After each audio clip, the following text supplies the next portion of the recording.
خیال ہوا اللہ کی مخلوق خدا کا کنبہ ہے، ظاہری مطلب تو اس کا یہی ہوتا ہے کنبہ ہے، مگر یہ مطلب نہیں ہے کہ جیسے ہمارے آپ کے کنبے ہوتے ہیں ایسے ہی اللہ کا بھی کنبہ ہو، ایسا مطلب نہیں ہے۔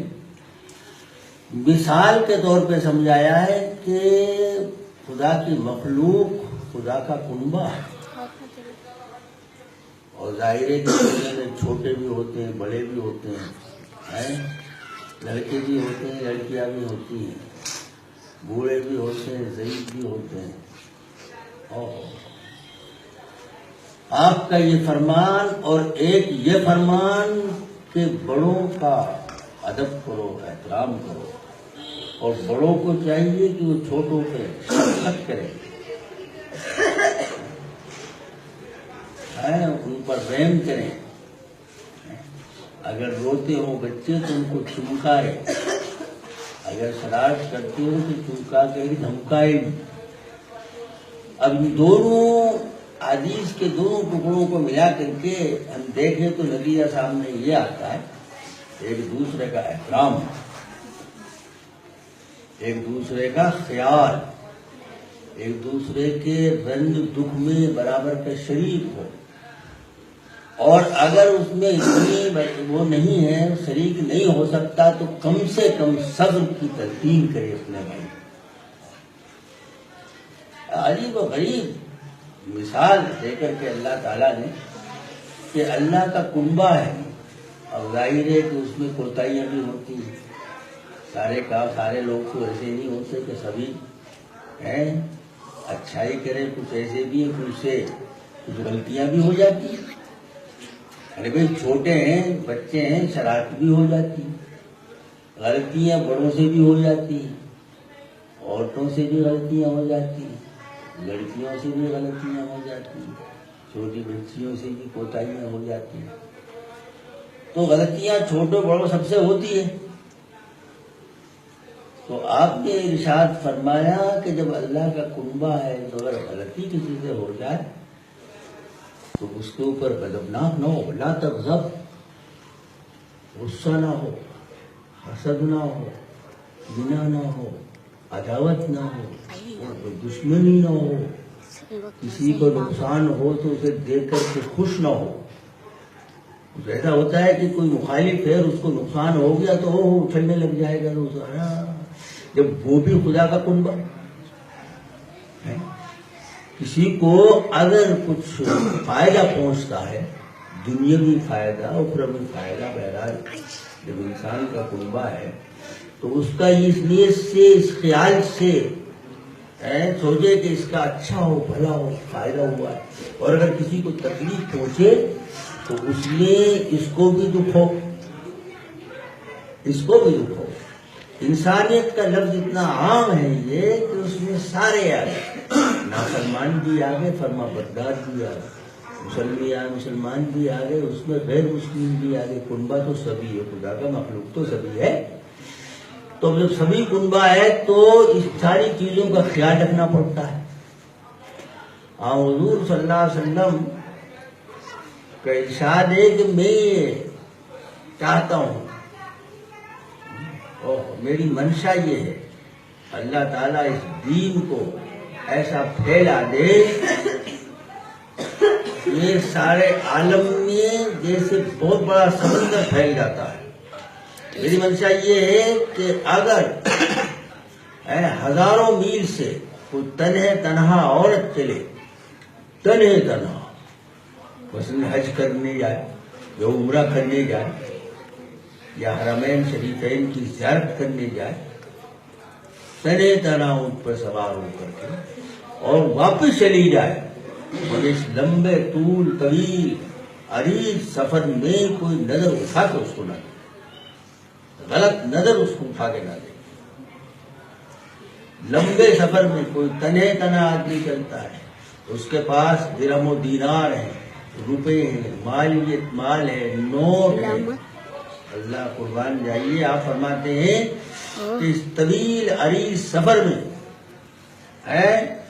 اس نے پوٹلی رکھ رکھی ہے نوٹوں کی، روپوں کی، سکوں کی، مگر اس طویل سفر میں کوئی اسے آنکھ اٹھا کے نہ دے پوری نظر سے کہ چلو لوٹ لیں گے.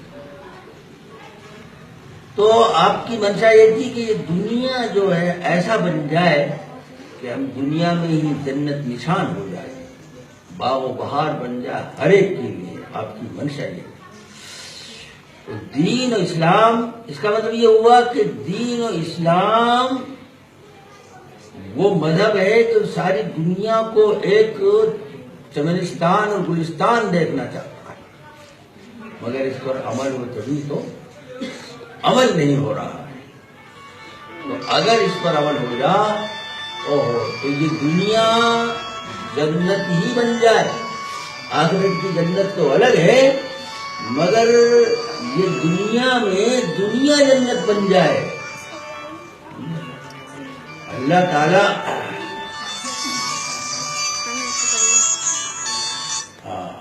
تو اسلام جو ہے, دین اسلام, دیکھو مخالفین جو ہے, معاندین جو اسلام کے دشمن ہیں, وہ نئے نئے حربے اسلام کے خلاف استعمال کر رہے ہیں کہ اس کی تبلیغ نہ ہو. اس لیے کہ اسلام تو ایسی خوبی کا نام ہے, ایسی خوبصورتی کا نام ہے کہ ہر ایک پسند کرتا ہے. اگر کئی نظر سے دیکھا جائے, تعصب کی عینت نہ لگائے, تعصب سے بچ کر غیر جانبدار ہو کر اگر اسلام کا مطالعہ کرے اور اسلام کی تاریخ دیکھے, اسلام میں اسلام کے لیے جو خدمات کی ان حضرات نے وہ دیکھے اور غیر جانبدار ہو کے دیکھے, تو آپ کو شیشے کی طرح نظر آئے گا اسلام. اس لیے کہ اسلام تو یہ چاہتا ہے کہ یہ دنیا ہی جنت بن جائے, دنیا ہی جنت بن جائے. مگر وہ بنے جب ہر ایک فرد, دنیا کا ہر آدمی, ہر انسان یہ سوچ لے کہ میں خدا کا کنبہ ہوں. ظاہر ہے کہ خدا کا کنبہ ہے, ایک دوسرے کے حقوق کی عائد ہوتے ہیں, چھوٹے کے بڑوں پر حقوق, بڑوں کے چھوٹوں پر حقوق, درمیان کے لوگوں پر درمیان کے حقوق. حضور صلی اللہ علیہ وسلم کا عجیب فرمان ہے, حیرت انگیز فرمایا کہ مومن سے محبت کرے. میری منشا یہ کہ مومن سے محبت کرے. اور بتاؤ نسخہ کہ مومن سے کیسے محبت کرے. محبت پیدا ہو جائے گی. یہ پویا کھاؤ سلام کی, ایک دوسرے سے ملاقات ہو تو السلام علیکم, مزاج شریف, خیریت ہے. آپ نے فرمایا کہ اسلام کو زیادہ پھیلاؤ, زیادہ سے زیادہ جتنا پھیلاؤ گے اتنا ہی اجتماعیت پیدا ہوگی مسلمانوں میں, تو آپس میں محبت پیدا ہوگی. اب اسی سے اندازہ لگا لیے کہ یہ گفتار ہے.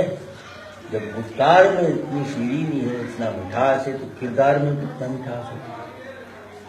تو گفتار ہماری کردار کے موافق ہو, کردار ہمارا گفتار کے موافق ہو.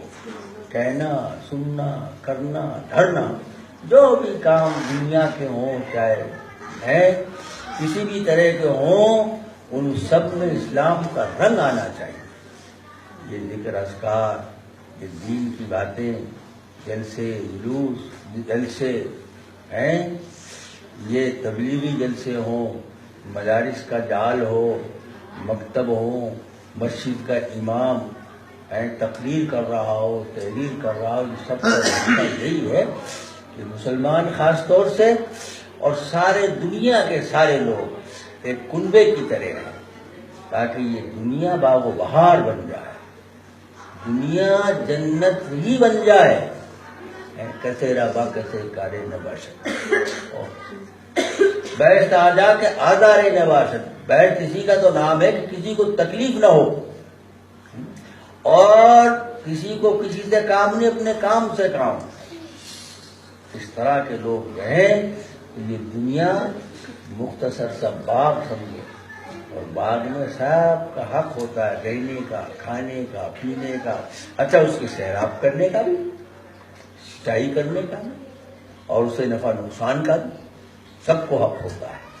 تو اس کا خیال رکھے کہ کہیں نقصان نہ ہو جائے, یہ خیال رکھے کہ کہیں پودے خراب نہ ہو جائے, یہ خیال رکھے کہ کہیں اس کو کوئی خزاں کا جھونکا اسے مرجھا نہ دے, جب باغ و بہار جبھی تو بنے گا. تو ہر انسان کو اس طرح سے یہ اسلام کی تعلیم ہے. لیکن مخالفین اسلام اس کے برخلاف اسلام ہی کو قصوروار ٹھہراتے ہیں. مسلمان ہونا ہی ان کی نظر میں بات یہ کہ شیطان جو ہے قسم کھا کر کے آیا کہ میں انسان کو صحیح راستے پہ آنے نہیں دوں گا, چوراہے پہ بیٹھ جاؤں گا اور چاروں طرف سے روک لگاؤں گا, دائیں سے بھی بائیں سے بھی آگے سے بھی پیچھے سے بھی. دیکھو کیسے صحیح راستے پہ چلیں گے. اس لیے کہ چوراہے پہ جب بیٹھ جاؤں گا تو سیدھے راستے پہ چلنے کہاں دوں گا میں. انسان کو شیطان کی چالوں سے باخبر رہنا چاہیے, اپنے آپ کو اسلام کے رنگ میں رکھ لینا چاہیے.